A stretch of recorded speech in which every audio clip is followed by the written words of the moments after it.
Quando nós tratamos da segunda geração da prosa romântica do modernismo brasileiro, eu lhes falei sobre uma autora especificamente, que é a Raquel de Queiroz, e de um romance que ela escreveu chamado 15. Esse nosso vídeo é sobre essa autora e especificamente sobre esse romance. A Raquel de Queiroz é um caso muito particular na nossa literatura. Alguns escritores estudiosos da literatura costumam dizer que não existe precocidade em literatura, que é comum em outras artes surgirem grandes gênios desde a infância. Mozart, por exemplo, compôs sinfonias quando ainda era menininho. Não é comum, não é uma coisa comum, mas é uma coisa viável, digamos assim. É possível e está documentado pela história. Pintores que desde muito novinhos já produziam obras que demonstravam a capacidade que eles iriam apresentar já quando estivessem mais maduros. Na literatura isso é muito difícil, porque um escritor é uma coisa que vai se formando aos poucos, conforme a pessoa vai adquirindo maturidade.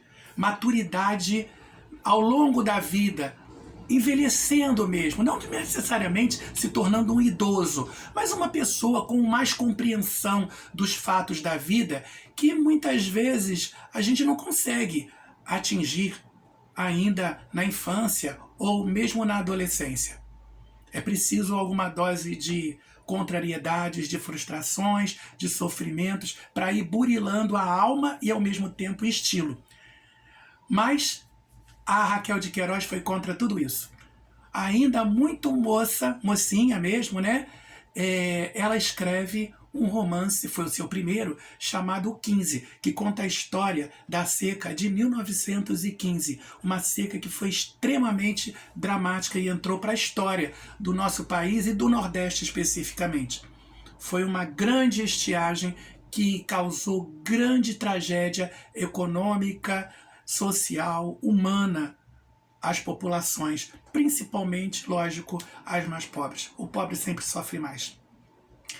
E nesse romance, a Raquel de Queiroz prepara dois ambientes que vão se entrecruzar. Em um dos ambientes narrativos estão Conceição e Vicente, que vão, entre aspas, formar mais ou menos que um par amoroso. Um par amoroso que nunca se define objetivamente, né?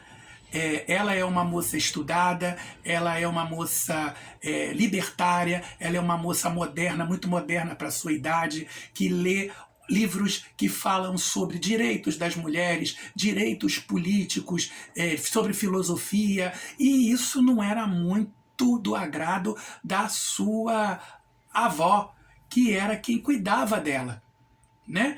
Que a criou, e que era uma pessoa mais tradicionalista até por causa da idade, era de uma outra geração. E dizia que aquela menina estudava demais, que ela lia demais, e por causa disso andava com aquelas ideias estranhas, né, que causavam tanta estranheza. E Conceição foi gostar justamente de Vicente, que era primo dela e que era totalmente diferente dela. Vicente era uma pessoa rústica, era um homem acostumado a lidar na fazenda, enquanto Conceição vivia normalmente na cidade, embora fosse herdeira de uma família que vivia na fazenda. Vicente cuidava da fazenda. E ali era o ambiente dele. Ali ele poderia ser rústico à vontade, embora fosse até uma alma boa, mas rústico à vontade, grosseirão, sem conseguir entender direito que tipo de mulher era aquela de quem ele gostava, mas que de certa forma tinha medo, porque era muito diferente das moças simples, as raparigas que viviam ali dando mole para ele. Afinal de contas, ele era o patrão. O outro foco narrativo é a família de Chico Bento, uma família de pessoas muito humildes, que viviam de lidar com a terra, e quando vem a seca, essa família acaba se desestruturando. Ela tem que mudar de cenário. ali não dá mais para ficar. Eles bem que tentam, mas ali não dá mais para ficar. Então ele vende o pouco que ele tem, compra uma burra, né, separa alguns mantimentos e vai com a família e tenta chegar ao norte do país, onde o clima é mais chuvoso, e ele vai viver da extração da borracha. Pelo menos é o plano dele.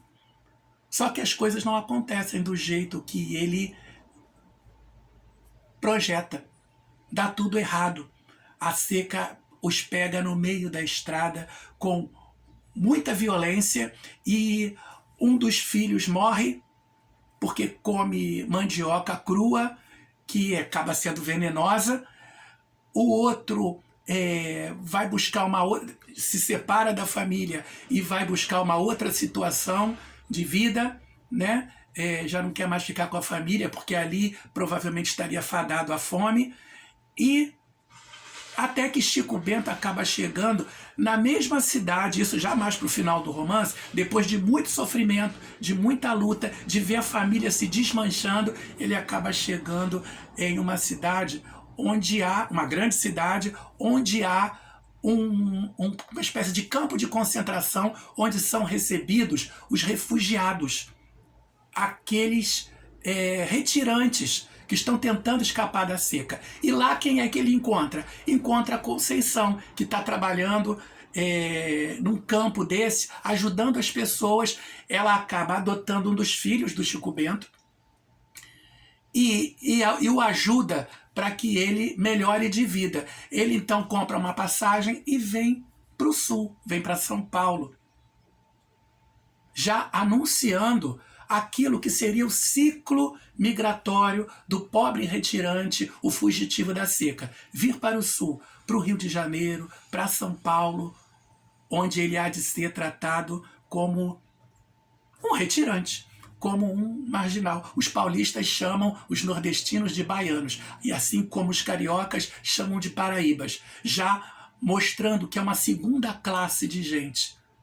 Uma gente sofrida, uma gente que é vista quase como um pária da sociedade e que vem para a cidade grande para tentar buscar melhores condições de vida e acabam sofrendo o preconceito dos seres urbanos.